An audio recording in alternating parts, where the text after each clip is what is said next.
So you have a goal of having all of your reps exceed quota, right? Wouldn't that be perfect? That's ideal. But we both know that's really hard.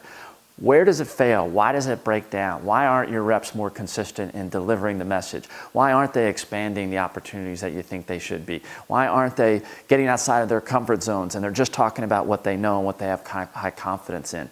Do they struggle talking to execs? Do they gravitate to users and managers? The challenges you face are pretty consistent. And what I see in the B2B and the tech space are some consistent problems in those areas. We stay in our comfort zones. We don't get comfortable talking about products that we don't know well, and as a result, we leave money on the table, which gives us more risk of missing the number.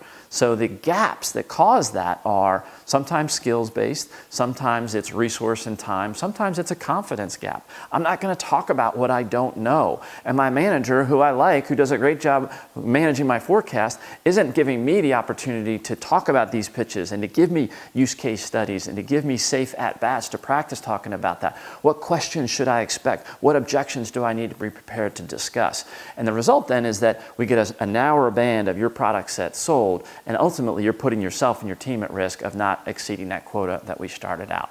Now that resonates with you, then I'd love to talk to you about a way to fix that. Because there's a truism that I've learned that if you can define a problem really well, the audience assumes you probably know how to solve it. Now, I hope I just laid out a situation that resonated with you where you felt like, yeah, that sounds like our environment. And the methodology that I've done in this actual video is what I want to empower your team to do as well. Now, I've developed a training program with worksheets and live instruction from me in role-play situations where we can walk your team through this process of building an argument on the goals, the challenges, the gaps, and the consequences that your best customers face. Use that ideal customer profile information as the jumping off point and let them drive conversations consultatively rather than fall back on the relationship-based selling and hoping that they find pains and needs, which frankly I think is outdated and doesn't work with today's modern buyers. If you agree with that statement that I just said, you'll find tons of value in putting your team through this program. So the information you can click through here and get the questions answered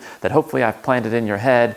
How long does it take? What's going to get covered? What does it cost? Why do I know what I'm talking about? Those sorts of things. I'd love to show and get a chance to prove myself for you. So I've built a quick start program that you could put your team through, start the quarter, start the year with it, and I guarantee they will be better in front of the customer, asking the hard questions, handling objections, being better in terms of selling the whole product suite that you want them, and having better confidence in process as well. So I look forward to working with your team if we get the opportunity. If you have questions or things you want to ask me about, or if you want to design something different, I'm open to that as well too. Thanks for your time. I hope we get a chance to connect.